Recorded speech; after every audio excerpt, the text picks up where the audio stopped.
Good day, fellow modelers. Mr. Handy back with another handy review. We're going to look at another Mushroom Model Publications book. I love their little icon, a little mushroom with the glasses and the flight hat. This one's on the Pucara. Very interesting aircraft. I flipped through this. This is in their white series, but it actually it kind of goes along the lines of their yellow series as well. So, but for those of you who know, you know what I'm talking about. But the yellow series, of course, is it's kind of a modeler's one-stop shop. The best comparison I can make is the yellow series is MMP's version of in detail and scale.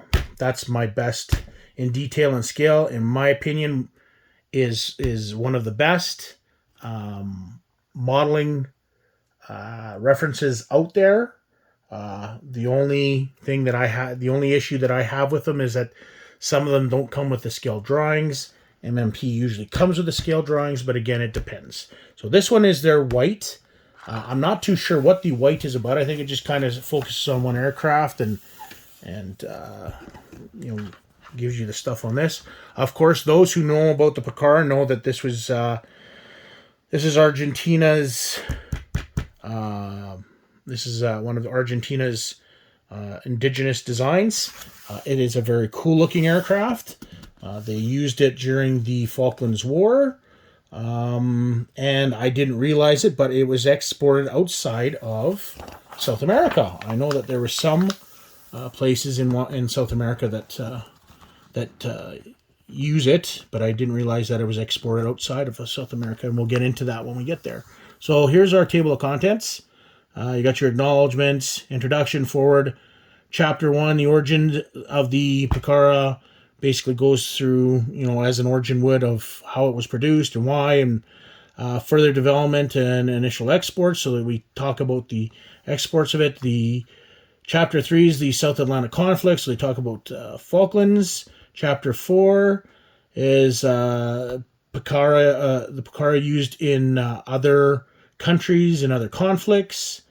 Chapter 5 is post-82 service and development. Chapter 6 is camouflage and markings. Chapter 7 is your walk-around. Chapter 8 is your weapons and stores. Chapter 9 is what if. Chapter 10 is preserved and lost relics. Chapter 11, which is your final one, is and now the end is near, which basically talks about the end of the Pucara. So, and you get into your acknowledgement, and we get into it, and we talk basically about the why the Pucara was made. So, and then the development of the Pucara. What I really like is the Pucara has this look from the front, anyways, of the OV-10, which is, this is very close to what the OV-10 is, and the OV-10 is such a beautiful aircraft. So, Pucara is really cool as well. So, here we are, some production versions, production information. Here we get into some line drawings. Now, I know the line drawings don't look all that great, but if you look very closely,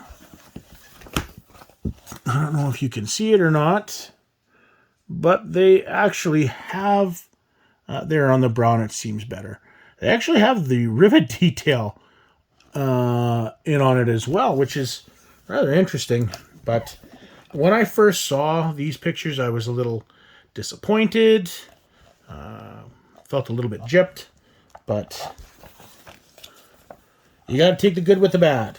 So we go back into lots of line drawings. There's just a plethora of line drawings in this.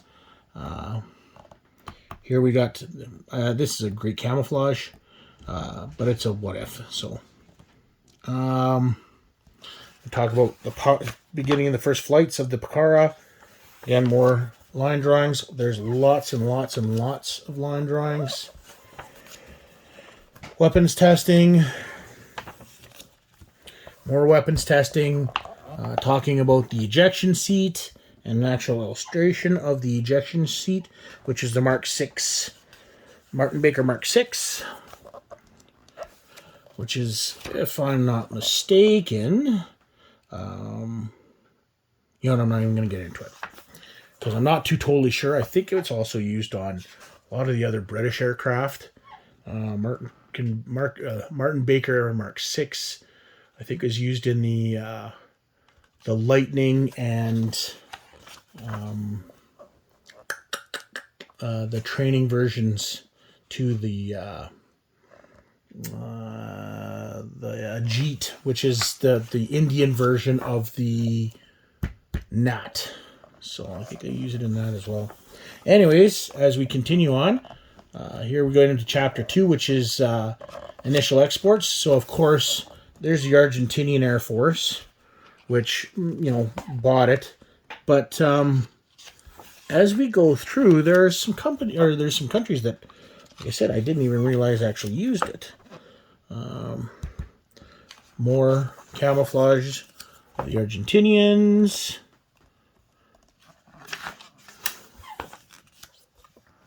More Argentinian stuff.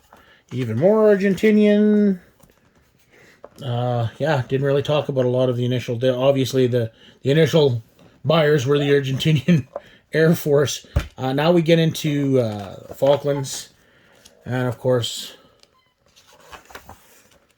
the Pucara use in the Falklands. Apparently, they were pretty deadly aircraft, and the British wanted to get rid of them as soon as they could. So, because they carried lots of nasty things with them. I believe this are rockets here, or is it napalm? I can't tell right off the bat here, but rockets are here, so it probably is napalm. There you go. Prepare. Yeah, so it was napalm. There's the preparation of your napalm. So, and unfortunately, because of the nature of the aircraft, it was shot down quite often because it was slow and used for a ground attack. So here we get into the torpedo version of the Pucara.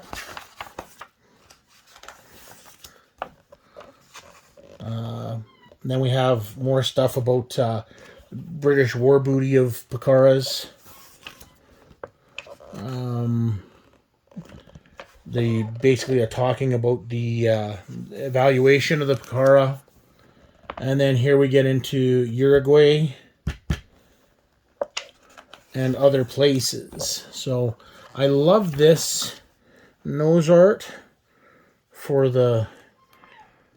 If you can, I'll just flip the book. This is reminiscent of the Warthog from the Warthog nose art from Barksdale on their A10s. So again, Uruguay.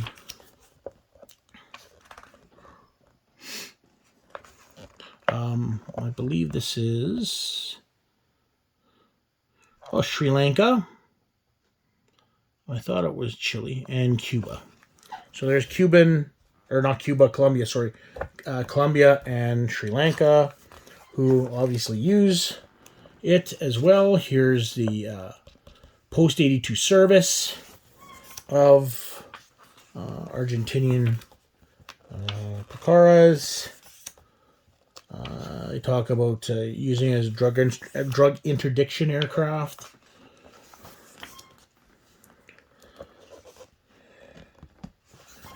And again, still all the Argentinian use of the Pucara after 1982. And then we get into Chapter 6, Camouflage and Markings. This is nice camouflage markings and notes to modelers. This is a pretty good, interesting section for those of us that are actually modeling it. Here is your... so what they've done here is Ultimate 82 Color Guide. So what they've done is they've broken down the Pucaras by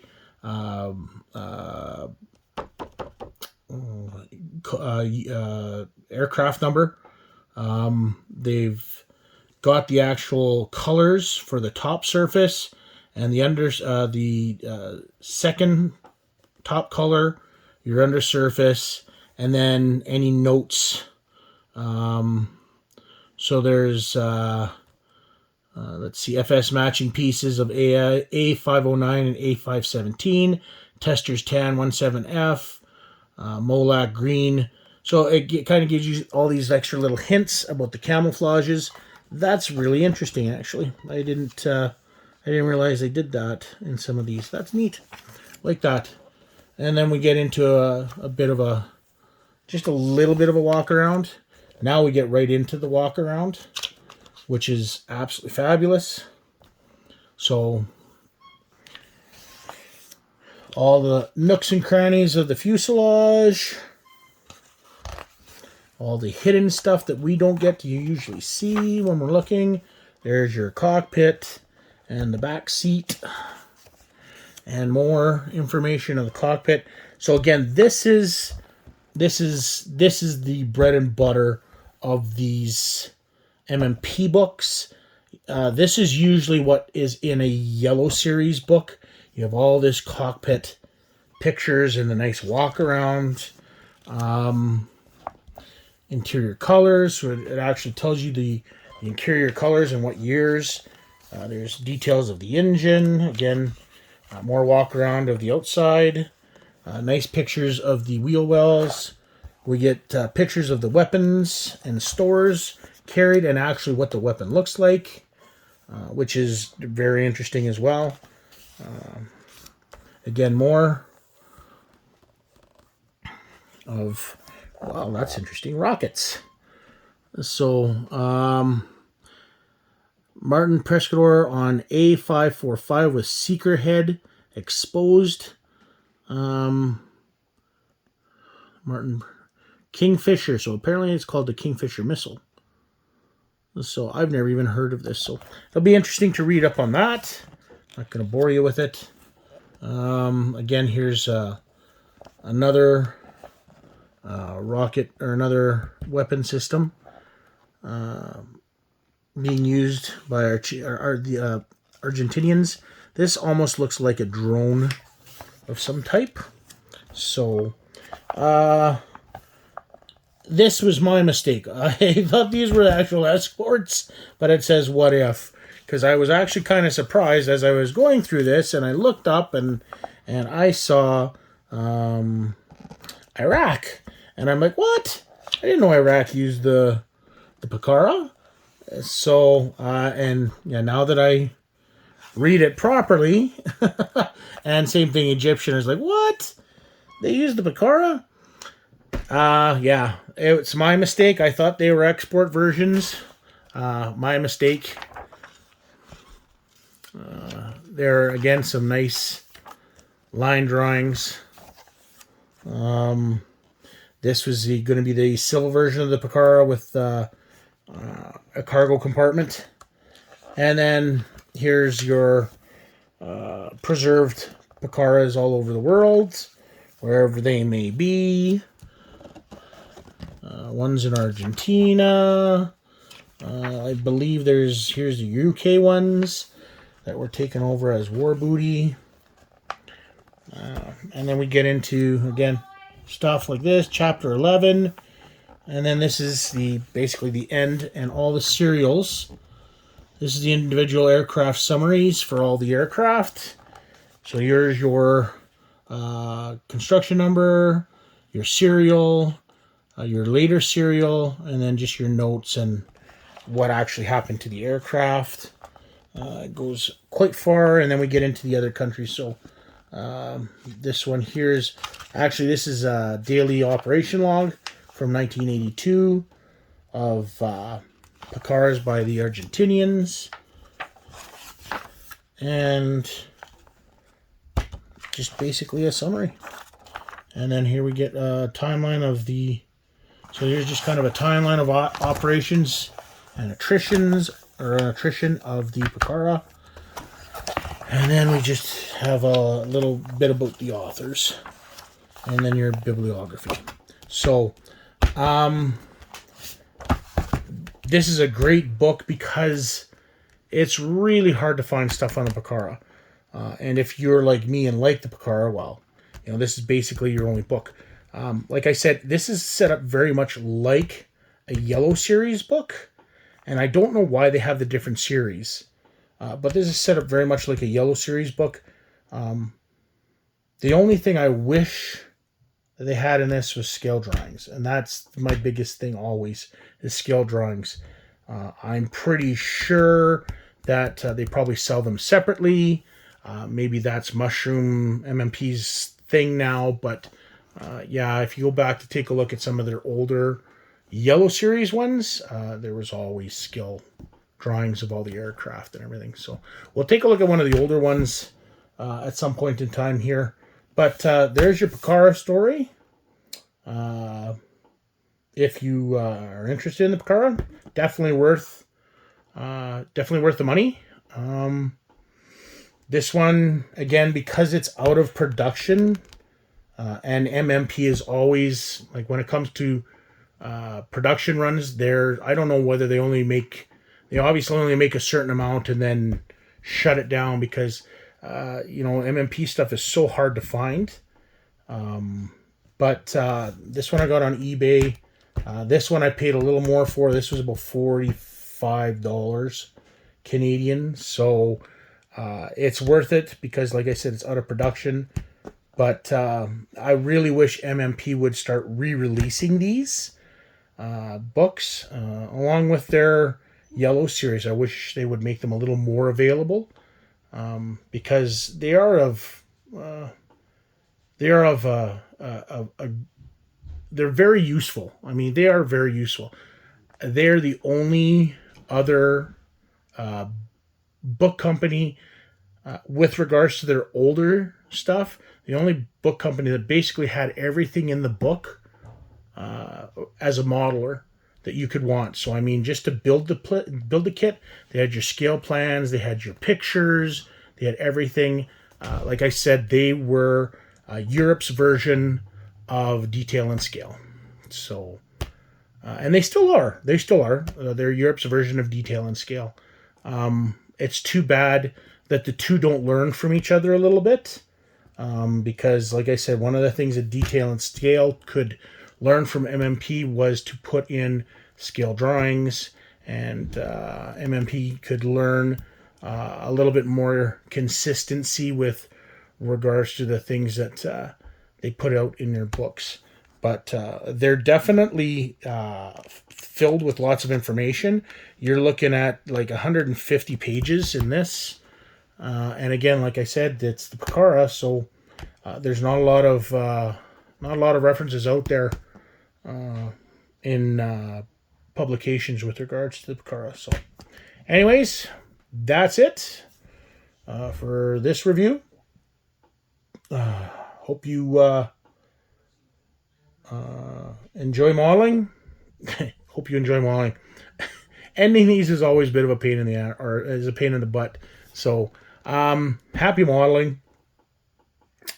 Thanks for watching this review, and stay tuned for the next one. Take care.